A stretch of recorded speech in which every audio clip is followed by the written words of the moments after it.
It's the people. It's your ability to connect with people, to have relationships with people, to have trust. When you break down those barriers, pretty much everything else, there's smart people around that can help you, but you got to want them to engage with you. They've got to buy into what you're looking to get accomplished. So you don't need to know everything. You just need to have people who will engage with you and trust you. And then pretty much anything is accomplishable at that point. Welcome to Career Coaching Secrets, the podcast where we talk with successful career coaches on how they built their success and the hard lessons they learned along the way. My name is Davis Nguyen, and I'm the founder of Purple Circle, where we help career coaches scale their business to $100,000 years, $100,000 months, and even $100,000 weeks. Before Purple Circle, I've grown several 7- and 8-figure career coaching businesses myself, and have been a consultant at 2 career coaching businesses that are doing over $100 million each. Whether you're an established coach or building your practice for the first time, you'll discover the secrets to elevating your coaching business. Welcome to Career Coaching Secrets podcast. I'm Kevin, and today we are joined by Darsweil Rogers. He's been in the game for almost 2 decades. Welcome to the show, Darsweil. Thank you, and it's a real pleasure to have this opportunity to chat with you and your audience. You know, I always like to start off the podcast understanding the origin story, hearing the lore. I understand that you started your own practice, CFP Innovation. So I'm so curious, what was the moment that you realized you want to become a coach? When was that realization when you wanted to make a business out of it? Well, I did not know I wanted to make a business out of it, but I can tell you that my coaching began in high school. I had a horrible self-image. I really struggled with my personal identity. My perceptions of myself were pretty crappy. Didn't think I was attractive, didn't think I was that smart, didn't think all these sorts of things. And the good fortune is I grew up in Los Angeles is I ended up leaving Los Angeles and going to Howard University in Washington, D.C. And the impressions I had of what attractiveness looked like and what I felt was possible in life really transformed through the experience I had in college. And I began to work on myself and realize that my perceptions of who I was and what I was capable of were really based upon a set of beliefs that I had that were wrong. And that evolved into, when I left college, I was fortunate enough to go work on Wall Street for 24 years. And I went from doing kind of traditional corporate lending, where even though I was in my mid 20s, I had clients that were in their 40s, 50s, and 60s that were asking me for advice, to then spending 9 years financing private equity transactions for some of the top investors in the United States, backing some of the top management teams, growing companies to take them public or whatever. So I learned from them what their key elements were in terms of being effective leaders. And they also were asking me for advice. And then I ran a business for JP Morgan Chase, where I was an entrepreneur. I had the opportunity to start and run an insurance broker. We went from 0 to 400 million in premium over a 6 or 7 year period, where I was coaching and developing a team and also giving advice to clients about their insurance risks. And what I probably failed to say is I grew up in a neighborhood of entrepreneurs. My dad was an entrepreneur. A lot of the people around me own restaurants and construction businesses or in real estate. And they always complained about not having access to capital and the challenges with their businesses. And so that was what kind of really led me into wanting to go into business and ultimately going into banking. So from early on in my 20s, people who were not my clients at the bank started asking me for advice. And so it kind of evolved into a business just because of people's perceptions of what I knew and what I was learning. So that was kind of that may be a long version of the Genesis story, but it really began with me figuring out how to improve my own abilities to perform. Seems like throughout your career too, people were always asking you for advice. And I'm kind of curious about your current season. When people come up to you, what are the typical problems they're asking you about your ideal clients, I guess, in this case? everything, whatever it is that they say the issue is, it boils down to their ability to interact with people more effectively. It's a question of whether or not they are perceived as authentic. It is whether or not there's a good trust, communication, and collaboration amongst the the team that they have with their customers. Everything comes down to what I'll call the human element. And what's interesting about that is that early on, because I'm a voracious reader of business material, and I have colleagues that, systems thinking and dynamic thinking and processes and all of these elements that you can deconstruct and construct really comes down to, can we get in the room and identify what the problems are and figure out how we as people are going to work this problem in a different way? And so they may come to me with financial challenges, product challenges, with marketing challenges, and I tend to attempt to deconstruct things down to people's belief systems and how they engage and interact, and whether or not they're actually prepared to change their own approach to get what they want. I find frequently that leaders want everybody around them to get better while they maintain their bad habits. So it seems like you're able to see through the kind of like the symptoms people are bringing to you and get into the core cause of like belief systems and all that. What do those kind of symptoms look like for the clients who are interested in that you work with, I guess? And it shouldn't be a big mystery. You can simply, and your audience can simply reflect on what it is that they typically struggle with. Am I good enough? The feeling that you have to be smarter than the people around you. If you're the leader, if you're the manager of whatever, you need to be the leader, you need to be the boss, you need to be in control. When in reality, success comes from exposing your vulnerabilities, acknowledging your vulnerabilities, and then asking your team or putting around you a team that's going to support and allow you to do what you do well, and they understand your deficiencies. And I like to use the analogy, and it probably should come up with something other than football. But on a team, everybody knows what everybody does well and doesn't do well. You know whether or not that quarterback can hit that deep out route.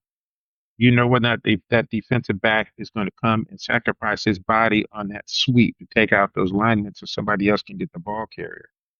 But in business, the leaders in particular seem to think people don't know where their weaknesses are when they do, but they're unspoken. And so as a result, they never get really addressed in a way that will improve the way the business. I see. And is there a type of demographic that you see that kind of reaches out for your services and all that? Like, have you noticed any kind of patterns, like executives? Well, I've ended up in a couple of industries. I got asked by I live down in North Carolina. I got asked by the local city council to serve on the board of the local electric utility. It did 360 million in revenue and 1.5 billion in assets. So I've got a niche in utilities. My oldest friend is got a very successful restaurant and catering operation out in Los Angeles. So I tend to get relationships in that space. I'm fortunate, as I mentioned to you before we started, I had a radio show for about 15 years. And so people would come to me. So there are certainly legal services, funeral services, food services, utilities, government entities. So it's been a fairly diverse group. And I'd say if I had a sweet spot, it's in terms of where my passion is, it's in organizations that are really entrenched cultures that need to be deconstructed, because with artificial intelligence and everything else taking place out here, you have to move at a more rapid pace, and people instinctively don't like change. So this is an opportunity for me to help them to unlock the real talent that they have inside and perform at a different level. I see. So organizations who are kind of like stuck with one way of doing things, and probably there's an opportunity to use things like AI. Okay, that's really interesting. Can you tell me, yeah, I do want to talk about this. It's not exactly related to your coaching stuff, but you did say that you had a radio show at one point. How did that come to fruition, I guess? And yeah, how did that come Yeah, to fruition? yeah. I live I live in Fayetteville, North Carolina, or near Fayetteville, North Carolina, and I just through relationships I got to know the owner of a AM radio station here in town. It's a faith-based station, and and I in a community like this, you don't run into very many people that have spent 24 years working on Wall Street, right? Yeah, It's it's not he's every like day. he's like, hey, I'd love for you to have a show and you could talk about business issues. And so initially the program was called Grow Your Business Today, but the reality was I talked about whatever I wanted to talk about. And some of it was business, some of it was politics, some of it was economics, some of it was I just found interesting people. I had a lot of leeway. And then I at some point said, I'm talking about everything. So I changed it to calling the profiles and perspectives because I was profiling interesting people and offering up perspectives that perhaps people didn't consider. And I really do think that part of what I do in my coaching is help people is there's some preconceived ideas we all have through our belief systems. And I like to help starting with myself. I'm always challenging myself with how am I seeing the world, help people to with a mirror and otherwise to see opportunities to do things different than they are currently doing and do it more effectively. So yeah, it was serendipitous, let's say, in terms of how that happened.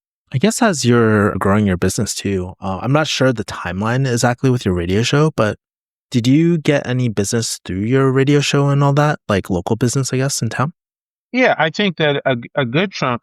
I suspect that even the fact that I was asked to serve on the board of the local utility was because I was on the radio once a week talking about business. I got into the funeral home services business from Hmm. the radio business, and what's notable is that particular gentleman. I convinced him that he needed to work on his business instead of in his business. And as a result of that advice, he ultimately became mayor of the city because as mayor of the city, he had to basically run the city. He didn't have time to run his business. And so yeah, I think I've got a lot of opportunities from people being able to make that transition in terms of their thinking, in terms of what it looks like to be an entrepreneur. I'm also really curious because it's not every day I speak to someone who's like from that old school world of radio, right? And so I'm curious, what does your current marketing kind of look like today? Are you doing things like podcasts? How do people usually find you in the modern day for your business? So I've got a pretty robust just network because I've been in the niches that I've been in for a long, long time. But I'm about to embark on something brand new Ooh. because I have a passion, and I mentioned wanting to work with challenging industries, that need to transform. So I have some colleagues that have spent over 20 years in the educational consulting arena, and here in the United States, 20 to 25% of all schools are failing, meaning that the students are below above standard, and standard, quite frankly, is average.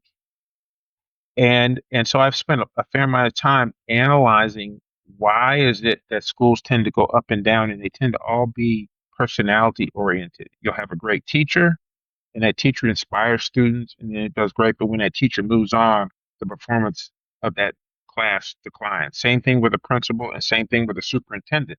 So there's no legacy, there's no sustainability associated with when they finally do get out of the low performance. They don't know how to sustain it over time. Sustain it. And so my focus is on taking what I've learned in other industries and bringing it to the education space. And because I don't have the reputation in that space, I'm working with an organization where we're literally developing a webinar specifically targeting superintendents and school boards. And the beauty of it is that since they're all public, all their email addresses and phone numbers are on public websites, you're able to, if you will, scrape them and do a Mm. kind of fairly proactive marketing program to them. So this is kind of a labor of Mm. love at this point because if our educational systems don't improve, our most valuable asset is people, and we're throwing away a tremendous amount of incredibly talented people because we haven't figured out how to train teachers to inspire students.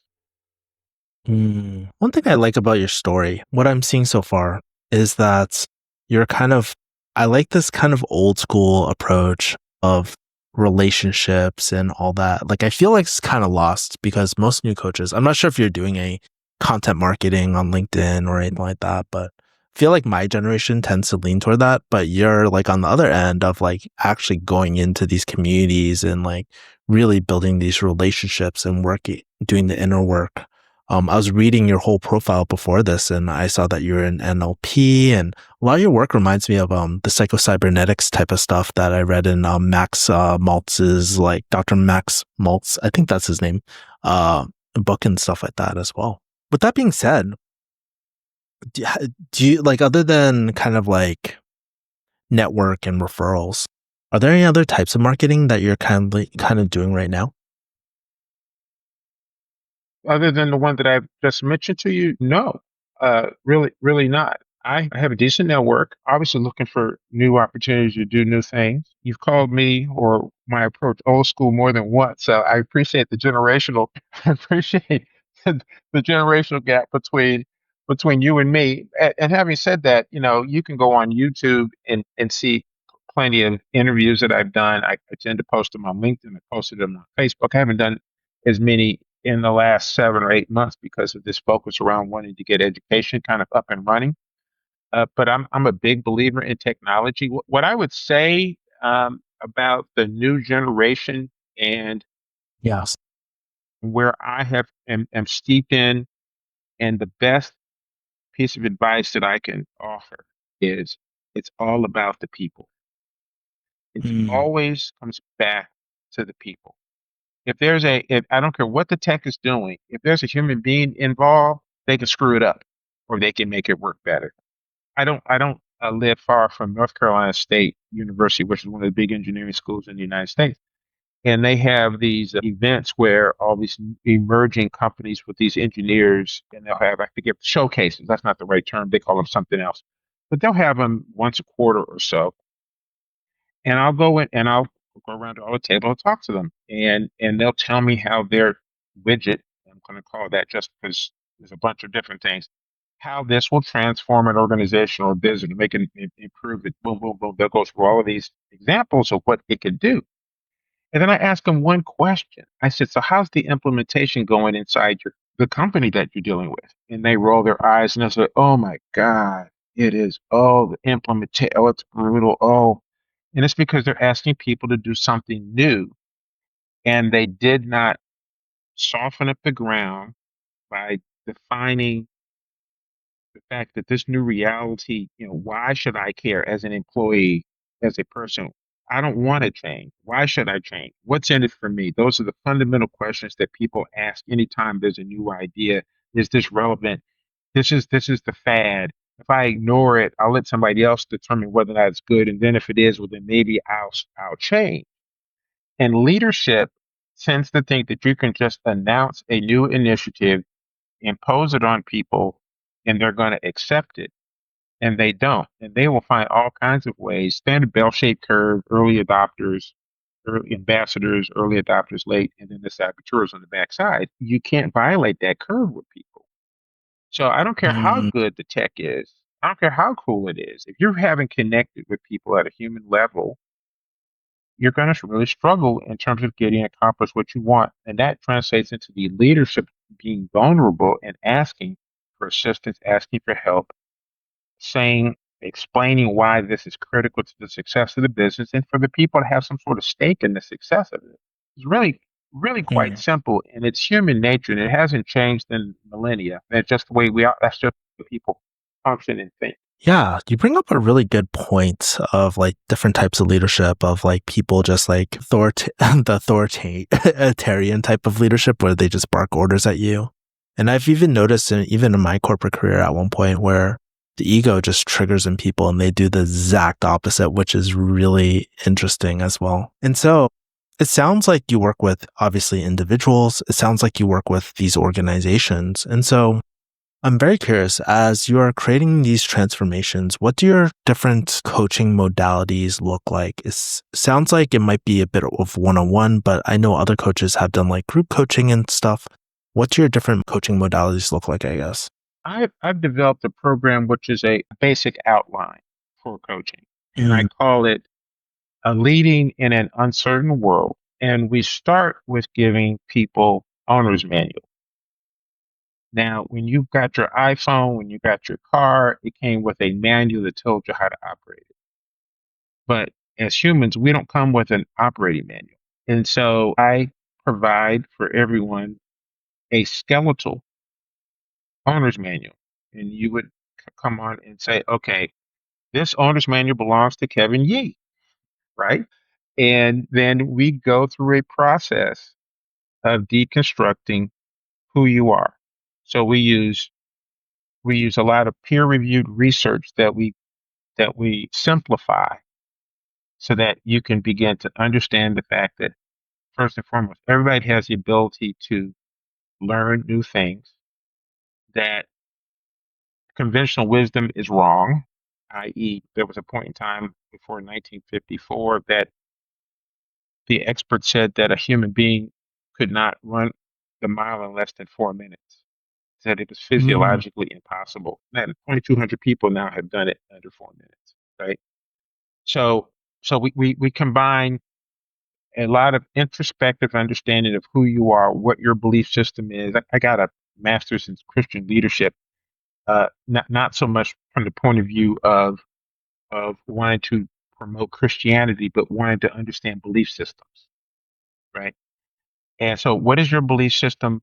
When you perform well, what is it that motivated and kept you moving? And when you said you wanted to do something and didn't, what is it that you kept you from doing it? So I need to understand how I operate, and how I operate, how you operate are very different.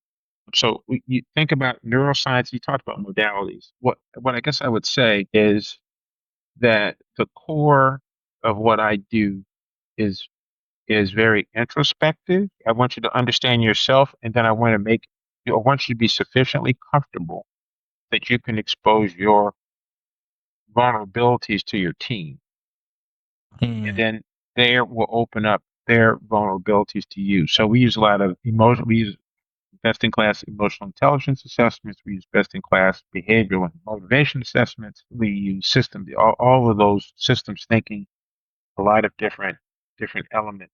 But it's all very customized on its face. And I have to be able to go where that particular person or where that particular team needs me to go in terms of solving problems. And I love to do it within the context of solving a business problem while we're working through the human side of the equation. Something that I'm so curious about is obviously you do a lot of the deep work, the work that is actually really needed in most transformations, right? Even as I reflect upon my life. And so I'm kind of curious, you don't have to give any hard numbers or anything like that, but I'm curious about what are the pricing strategies that you use to charge for this deep work? Like, I think about everything in terms of a man day's worth of work.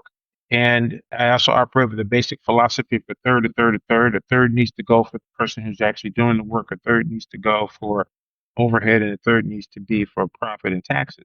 So then when you begin to think about how you price your services, you need to think in those terms. And the other thing I would say in terms of pricing is that I'm sensitive to the organization.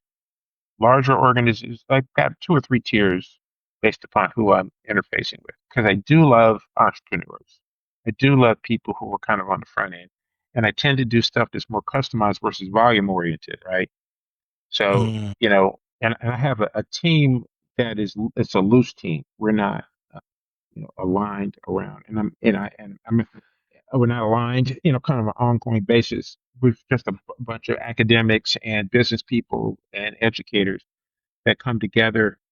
And most of the stuff we do that's meaningful, they're going to be low to mid six-figure engagements at a time, mm, because we may start with an individual and executive, and then we'll flow into the team. Or I've started with a team because it was really a consulting engagement, but then ultimately you find that you have to go back and work with the individuals in order for them to be able to buy into and have a better understanding of their own personal strengths and weaknesses so that the team can improve. yeah. And it sounds like your engagements don't know if intense is the word. Maybe it's like super hands-on. It seems like it requires a lot of your attention, I guess. Do you have your own team when you go on to these like engagements, or is it just you right now? I work with a team and I pull them based upon what the competencies and the needs are. And I would say that they are intense in spurts. So, there's no organization that is going to give you more than a few days of their time at a time, right? Because obviously you got to run the business. So if we're going to go in and I might go into an organization and spend time with the leadership team, but I might have the whole team together for a full day, and then I'll be talking to individuals in I hour to see. 90-minute spurts. And then, 3, 4, or 5 days later, I'm gone. They may not see me Yeah. for a certain period of time. I see. Now, you've been in the game for quite a while now, and so I'm kind of curious about your future ambitions and future goals. I guess, where do you kind of want this coaching business to take you in the next few years? Do you have any secret dreams, anything that most people wouldn't know about? What I'd say is that my passion at the moment is education. It's a industry. So over the next 1 to 3 years, the model for how education works, I think it's a national security imperative. I think it's a community imperative. And we're continuing to lose generations of people who are really capable of great things, but we have not modified the education model. We still move people through the education model like Henry Ford moving a car through a factory. You do it by age, and you do it by age, and we continue to change the mode, the strategies around how you teach kids, but we really haven't invested the time for the teachers to become really good at how to do that. They get professional development, but they don't get it immersed. So I'll frame it this way. Now I hope I'm answering your question. I feel like I'm in the ballpark. You'll have a lot of people say this kid is lazy, this kid is not that smart. You'll have all these things. The parents are messed up. There's all these dynamics on why all of a sudden we have these challenging kids, right? What you have is a group of educators who have had diminished their reputations in the community, beaten down. Teachers used to be lauded and at a high level, like a doctor or a religious group. You would put teachers, and now they've been beaten down. Who wants to be a teacher, right? So you Yeah. haven't elevated them in terms of the value that they're bringing. That's number one. Then you kind of talk at them. You need to get better, but you have not provided them with. You talk about modalities. If you want to teach a concept in education, you need to have 3, 4, 5, 6, 7 ways to teach that because not all the students are going to understand it in the one way. Teachers tend to teach it one way and they teach it this way. This is how I've always done it. But I'm sorry, the kid ain't is not connecting, and you're just saying, well, they're not that smart. Well, no, they just Mm, need you to bring that information to them in a different way. So you have this human. I went back to this human to human connection. You can't mm, look at kids like a monolith, and you can't look at the teachers that way either. The teachers mm, similarly need a different level of comprehension. You need to come at them with different modalities, different approaches. And when you think coming back to organizations, we make the same mistake. We're talking at our workforce. They don't think their value is there.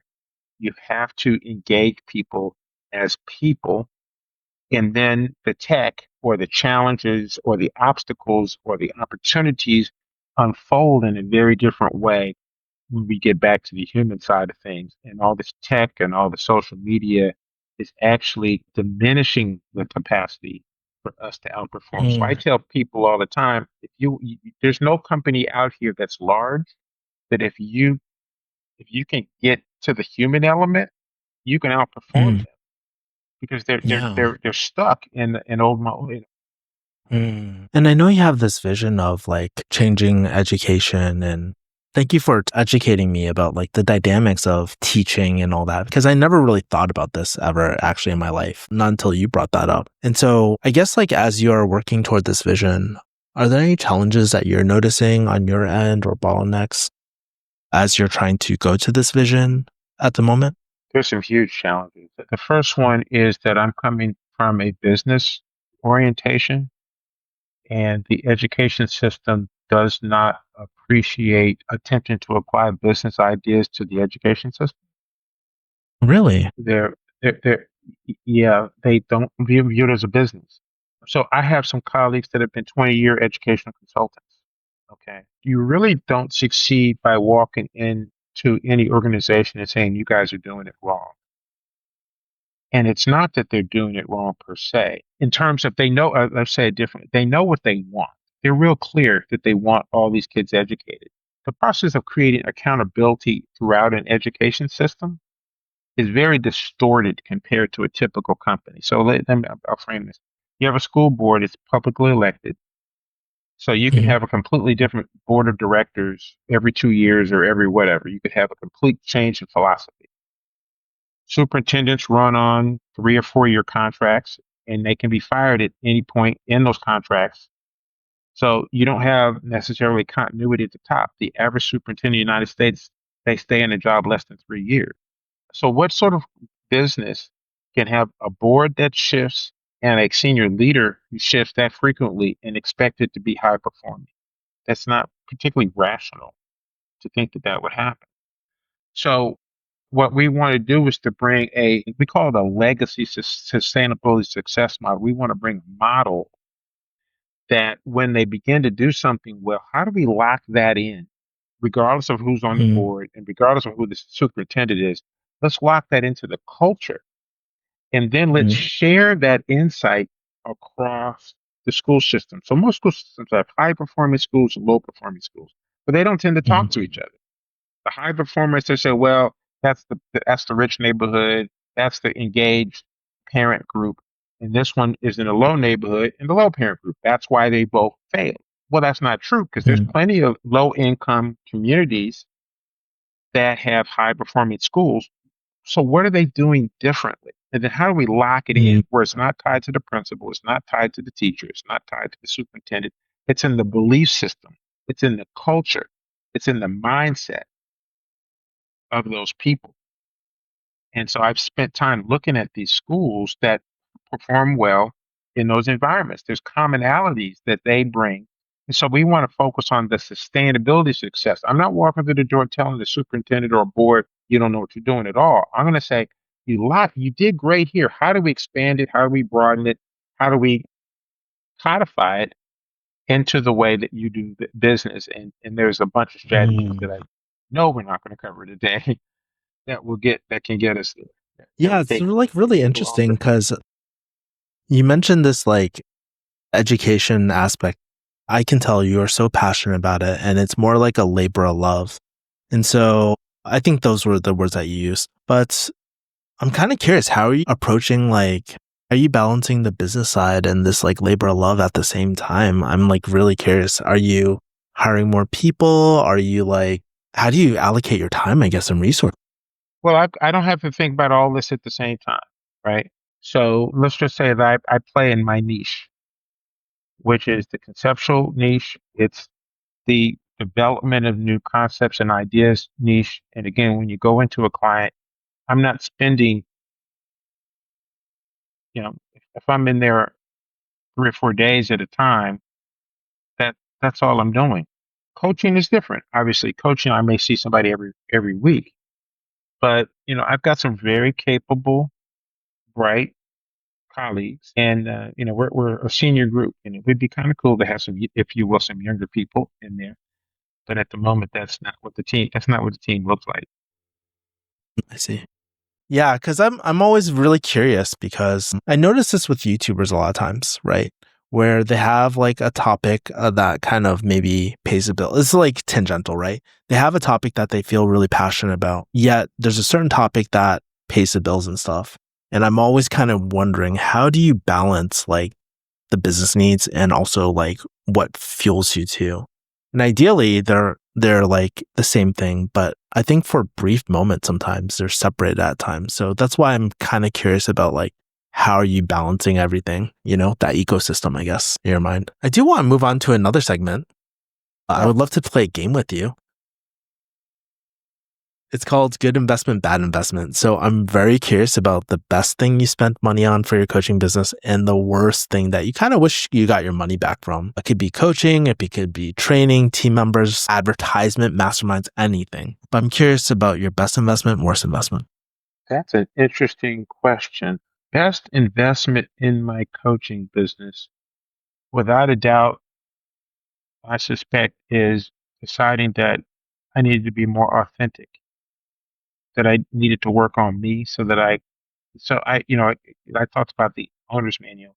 The best investment I made, I took a course at the Sloan School at MIT, a neuroscience for business, looking at neurologically, physiologically, what is it that fires in the brain that creates fear, that creates all these elements that we can become aware of if we're conscious of it, that leads you to freak out or not freak out or stay focused or not. I combine that with I've become a devotee of Dr. Joe Dispenza, and Yes. he's got a great book out there called Breaking the Habit of Being Yourself. Yourself. And you have to invest in figuring out how you operate. I'm back to this operation notion, right? In terms of the worst things that I've invested in, it has been anything that was heavily geared toward me understanding a process. Perhaps it's just I leave it to my colleagues. There's a book called Goldratt is the guy who did it, and it was the theory of constraints. The theory of Oh, I constraints, have not read and it that. deals it. Yeah, there's you may have seen this one video.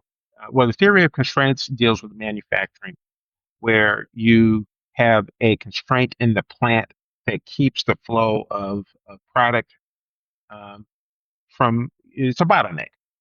It's a bottleneck. So you'll have a bottleneck in plants, and then you can spend a lot of time attempting to figure out where the bottleneck is, why the bottleneck is there. Subordinating. There's all this theoretical concepts around constraints in manufacturing. And I've spent a fair amount of time attempting to wrap my mind around things with formulas and this, that, the other. And what I came to realize is that, man, that just hurts my head. And that most times, and this even comes out in the book, most times they solved it by getting the people in the room, taking a deep breath, talking through what the challenges were, and coming to understand why they were having problems with quality, why they were having problems with hitting schedules. And it was because they had not, as a team, come together to deal with it. And so and again, my orientation was not engineering. I'm sure an engineer would completely scoff at some of the comments I make and say, dude, what are you talking about? That's the essence or that's the key. I've spent a fair amount of time in the solar industry because of my utility background. I'm not in the solar in the renewable energy. And I go to there's a conference called Renewable Energy Plus they have every year, and you have all these people from all over the world come and talk about the technology to save the planet. And I'm just amazed at all this tech, and they're all claiming what it's going to do. And I say to them very simply, I said, you realize that if we actually wanted to save the planet, you don't need any of this technology. You just need people's behavior to change. I mean, why do I have this in this plastic bottle that we're going to throw away instead of using a glass and getting water that way? I mean, our behavior, we throw stuff away. You go and you throw stuff away. The fast food restaurants could, in effect, give it to you in things that Compostable are reusable. Not that, yes, or don't throw it reusable. away. It's disposable. You there's all I mean that you renews. So it's not a technology problem. It's a human behavior problem. And so I Mm, realized that kind of feels, dude, what are you trying to do? You're trying to change I don't use paper towels, but I have friends who are like, man, I'm going to use paper towels. So I'm like, I use a regular towel, put it in the wash machine and take it back out. Yeah. So you can probably call me a dinosaur on that scenario, or an old, I forget, the old versus new. But it also saves money. But it also saves money aside from everything else. You know what's really interesting? I've been traveling around Southeast Asia and all that. And there's certain countries, like right now I'm in Vietnam and just traveling here, and they throw everything out. But when I go to places like Indonesia, it's exactly like what you're talking about. Everything's reusable. If it's not reusable, it's compostable. They don't use paper bags or anything like that. Or sorry, plastic bags or anything like that, which is really, really interesting. And when I look at their society or the Indonesians and stuff, everybody as a habit, as a societal like norm, they actually all recycle. They're all pretty conscious of the environment as well, which is really interesting to see a full blown society. Same with Japan. Obviously, they use more like plastic and stuff, but the fact that they are very intentional about what they throw away, what they keep, recycling. It's very interesting, that society as well. So yeah, I just wanted to piggyback off what you're saying. Well, it's good to know. Asia is one of the parts of the world I haven't spent any time in. So I look forward to those sorts of experiences. It's fun, man. I mean, Little Tokyo in LA is cool, but then if you go to the real Tokyo, that's also much cooler. I love it. Final advice. So if you start over, like let's say, knock on wood, I hope this never happens to your business, but let's say your business disappears overnight. You have to start your coaching business over again. And so, but you don't have any followers, no clients, none of the relationships that you have right now, but you have all the wisdom that you have for right now. And so what I'm curious is about, what would your first 90 days look like to rebuild this business? That's a great question. And I think about a video I listened to of yours, and you shared your approach to touching base with people. I think I would probably sit in front of a camera like I am right now and spew forth wisdom and philosophical ideas, and then identify logical places. If they call it, you want to be in the stream of the problem. So who has problems that I'm likely to be able to solve, and I want to figure out how to, in effect, insert my thought process within the velocity of where people are identifying that they have issues. So it's a little bit akin to the notion I have in terms of how I want to grow this educational model. I know how to find all of those educators, but I don't know which ones actually are willing to hear what it is that I'm saying. So I have to develop a strategy to reach out to as many of them effectively. It's not a big investment, but it's an investment to do that. But certainly through YouTube, and I'm not fully explored something like Substack. There are really great ways to create content. Then the next step is, how do I get that content in the flow of the people who have that problem?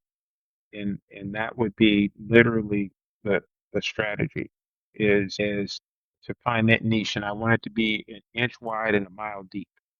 You want to pick a very specific, that's why, education, it's really public. I'm saying education, but it's really public education. And I want to, most people make the mistake of going broad, but you want to go narrow so that it's replicatable in that particular environment. I love the camera advice. I'm not sure if you're well aware of like this Gen Z generation, but one of the trending content formats, I think our generation, like my generation and maybe your generation, probably have a negative connotation of this word. They call it yapping, but yapping content on YouTube, people really crave that relationship and crave these stories and these shared experiences on it. So they call it yapping content, but it's just sitting in front of the camera, just sharing story times, honestly. Is this what I call a reel? Is that similar? This is not real. No. I mean, people do similar things with reels. That's a format. But like for YouTube long form content, people are just like sitting on their bed, just talking about their life and stuff, or these concepts. And actually, that's the content I kind of go to versus like the Mr. Beast, like dopamine cuts. I can't deal with this too much. But like, I'm a long form content person for sure. Yeah. Did you call it? I see you call it yapping because it's If you simply take what we're doing and extend it for an hour and a half around a topic, and then run a couple of hours around the topic. Is that kind of what I personally don't call it yapping, but Gen Z does call it yapping content. So they're like, oh yeah, that was a good yap. That's what they'll say.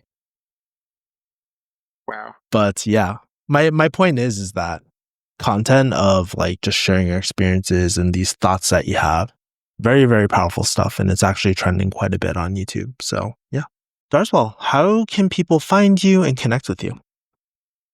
Sure. dlrogers, Rogers at CFP Innovation is the simplest way. Also at 910-818-5308. That's my business to reach me either way. And obviously I'm on LinkedIn. Always able to find me that way, and my website cfpinnovation.com. And this has been fun. This is a different sort of format. I'm used to being the person asking the questions instead of answering the questions. Yeah. So that's been enjoyable for me as well. And I guess if we're kind of here at the end, I'll go back to kind of where I started. Is if you work on yourself, if you have developed a better understanding of self, you're able to impart, and it's people. It's the people. It's your ability to connect with people, to have relationships with people, to have trust. When you break down those barriers, pretty much everything else, there's smart people around that you can help you, but you got to want them to engage with you. They've got to buy into what you're looking to get accomplished. So you don't need to know everything. You just need to have people who will engage with you and trust you, and then pretty much anything is accomplishable at that point. Yeah. Thank you so much for sharing your experiences. It was kind of interesting that we follow a lot of the same thought leaders like Dispenza and all that. And I think you just highlighting. So I think in business, sometimes we highlight all the typical problems, the surface level problems like, oh yeah, we're not getting enough leads and all this sort of stuff, right? But you highlight a bigger problem of like really working on yourself. And I do appreciate that message a lot. So I think it needs to be said way more. So thank you for that. I appreciate you. Excellent. Thank you for the opportunity. That's it for this episode of Career Coaching Secrets. If you enjoyed this conversation, you can subscribe on YouTube, Spotify, Apple Podcasts, or wherever you're listening to this episode to catch future episodes. This podcast was brought to you by Purple Circle, where we help career coaches scale their business to $100,000 years, $100,000 months, or even $100,000 weeks, all without burning out and making sure that you're making the impact and having the life that you want. To learn more about our community and how we can help you, visit joinpurplecircle.com.